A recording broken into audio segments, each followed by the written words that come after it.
everybody, Dirty Dan here.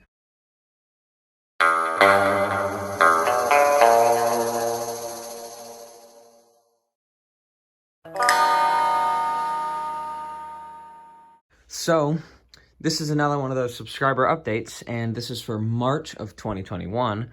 So I haven't really gotten to making any videos lately. I actually have done a lot of filming, and I won't spoil anything. Also, yes, that is the Cotton Belt GP20. It hasn't really been worked on at all yet, so at least you know that that's not what's been worked on. But there's a couple things I'd like to talk about in this video. So without babbling on, let's get into the first thing I want to talk about. So, some of you may remember, a while ago, I had started an interesting project. Now, this is a kit bash, and let me bring it around. And there it is. So, this is my Mantua 2662. The first thing you're going to notice is the tender is different. Now, I will, if I can get to it, here we go.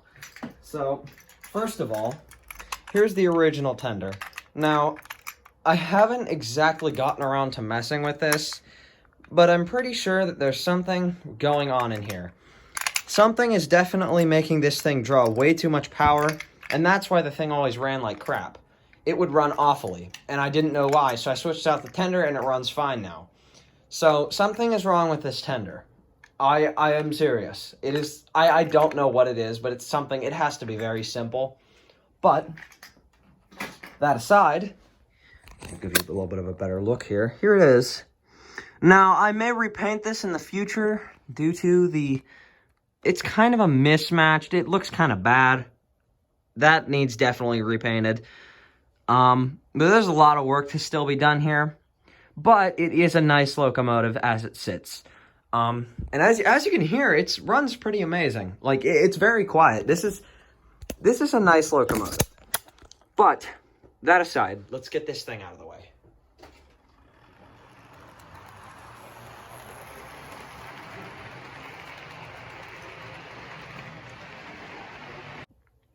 Alright, so the second thing I want to talk about is the 210 Decapod, of course. So, you guys know I recently got this thing in the last video, and I've been working on deciding exactly what the plan is going to be here. So, first and foremost, this is getting repainted.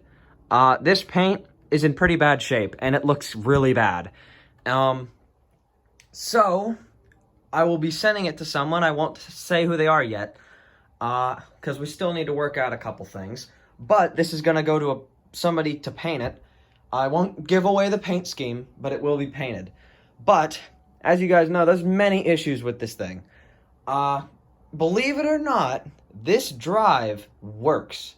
I have not done anything to it, but it works. It's a miracle, honestly. So let me just show you. There's quite a bit of issues going on here. First of all, this side, there's a bit of valve gear missing here. There's supposed to be a rod between here and here. There's nothing. And other than that, this side-on valve gear is pretty alright. The motor's fine. There's nothing wrong with this motor. This is a huge motor, by the way. This is the size of like a small N-scale steamer. The other issue is that you may have already seen is the shell is not bolted on whatsoever. I need to fix that. But the last lingering issue here is this other side of valve gear. I don't even know what's going on here. Because, first of all, that crosshead, that's not original. That is something manufactured. And, you'll notice, that's a piece of wire. That is not a bolt. That is not a normal rod bolt. So, yeah, you get the general gist. This thing has quite a few issues. But, that's why I got it. And yes, some of you are probably saying I made sort of a bad trade. And I'll admit, it wasn't the best one. But I'm happy with it, because I've wanted one of these for a long time. And I like a good project every once in a while. Now, I won't disclose any more about the 442. That is a completely different story. That's actually what I've been doing a lot of filming of. So, you will see that shortly. Alright, so now that we've talked about the 210, there's one more thing I want to talk about before we cut this video off. Okay, so as some of you may or may not have predicted, this is the 462 New Haven Tyco Pacific.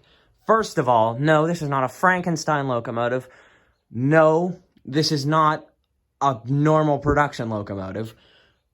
And 3, we don't know what it is yet. Because this is the only one that's ever been, as far as we know so far, this is the only one around.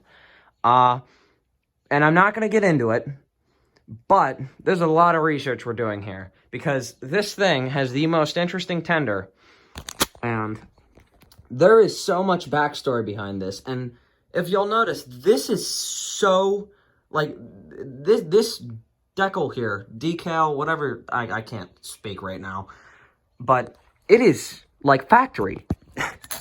And if it's a custom, how's that possible?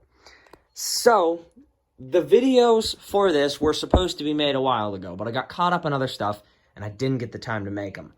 But I still plan to do videos on this. Not plan, I really need to make videos on this. Because this is one of the most interesting locomotives I bought in a long time. Now, not degrading the 210L, but, you know, whatever. But I figure this is a very cool locomotive, and you guys will enjoy a series on it. But my videos are put together with a lot of effort and a lot of time.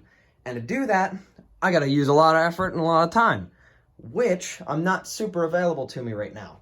So, I'm doing my best right now to make what I can, and we're gonna see what happens. So I need to contract a bit of help from a few people to pull together a couple videos on this. So, this is actually as arrived condition. I have not touched this yet, because I'm not exactly sure what the plan of action for it is.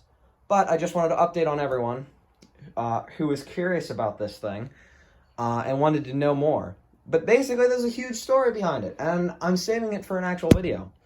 But I figure it was nice to mention this in the video, just to let everyone know it's up and coming. So you may actually notice in the background, that's a steel hauler. That's another thing that's coming soon. This has much work to be done here. This thing, there is nothing in there. That's just a block. There's no motor, no nothing. But that's a story for another video. And to end off the video, you'll see me in the next one.